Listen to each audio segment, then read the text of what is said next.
بسم الله الرحمن الرحيم. امتى بيسقط دين الضريبه؟ وامتى بيسقط حقك انك تطعن على التقدير بتاع الضريبه اللي المصلحه ربطته؟ وايه هي الافعال اللي بتعتبر جرائم في قانون الضرائب؟ امتى بيسقط دين الضريبه؟ بعد 5 سنين من اخر يوم من مهله تقديم الاقرار الضريبي، بس بشرط انه ما يكونش تم الاعلان بالربط او التعديل من خلال المصلحه، لان ده بيقطع مده التقادم. طب بالنسبه لك انت، امتى بيسقط حقك في الاجراءات بتاعه الطعن؟ بيسقط حقك في اجراءات الطعن لو ما اتحركتش خلال 30 يوم للجنه الطعن او 60 يوم للمحكمه. المهم في حاجه لازم نفهمها كويس قوي قوي قوي، موظف الضرايب لو في عنده ملف فيه دين وسقط بمضي المده، الموظف ده بيتحاسب، ومش لوحده، ده ممكن المأمورية كلها تشيل الدين اللي عليه. عشان كده بتلاقي الملف بتاعك كل شويه بيتفتح وبيتبعت اعلانات وبيتعمل فيه اجراء عشان ما يحصلش سقوط للدين. نيجي بقى نتكلم عن الحاجات اللي تعتبر جرائم بيعاقب عليها القانون. اول حاجه عندنا لازم ناخد بالنا ان في غرامه من 3000 ل 50000 جنيه للي يتاخر في تقديم الاقرار بتاعه لمده اقصاها 60 يوم. يعني اتاخر يوم 2، انت بتقدم اقرارك يوم 31 في الشهر 3، لو اتاخرت 1/4 او شهر 4 كله او شهر 5 كله، انت عليك غرامه ممكن من 3 ل 50000 جنيه. تخيل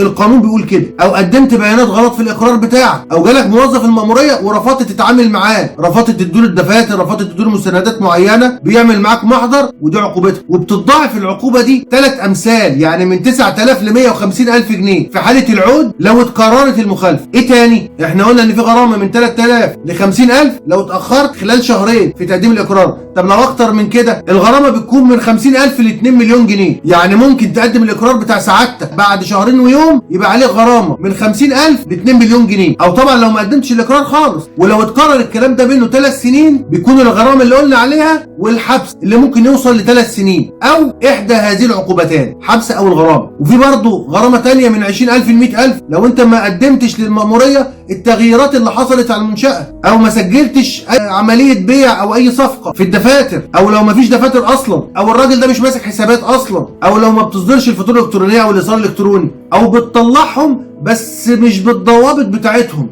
وتخيل لو انت تخلصت من الدفاتر بتاعتك قبل مرور 5 سنين عليه غرامه برضه 50000 جنيه. يعني انت لازم تخلي الدفاتر عندك مده 5 سنين عشان مأمور الضرائب لما يجي يطلع عليها يلاقيها موجود. ولو جه لقى من 4 سنين بس ممكن يعمل لك محضر تشيل فيه 50000 جنيه. يعني بعد ما يعدي 5 سنين يبقى حرقها براحتك. طب مين بقى اللي بيتحاسب على الجرائم دي؟ الشريك المسؤول، او المدير المسؤول، او عضو مجلس الاداره المنتدب، او رئيس مجلس الاداره. كل دولت ممكن تتحرك ضدهم الجرائم دي. وبنحاول طبعا يثبت انه ما يعرفش حاجه ومش هو المسؤول. يعني يحاول يثبت ان هو ما يعرفش حاجه عن الجرائم دي ومش مسؤول عنها. لو الضريبه اللي ثبت ان انت بتهرب منها بتدفعها الضعف زائد الغرامه. يعني مبدا الضريبه ومثلها زائد الغرامه. طب انا عايز اتصالح، ممكن تتصالح قبل القضيه ما تروح المحكمه، هتدفع 100% من الدين. طب هتصالح والقضيه في المحكمه، هتدفع 150% من الدين ولسه ما صدرش حكم. طب صدر فيها حكم، ممكن اتصالح وادفع 175%، وده طبعا لازم موافقه المصلحه. انت صدر ضدك حكم هتدفع 200%، عشان تدفع 175% لازم المصلحه توافق الاول. يبقى اهم حاجه لصاحب شركه او لصاحب مصنع او حتى صاحب دكانه انه يكون عنده دفاتر بتاعته، ولازم المحاسب يكون مظبط دفاتره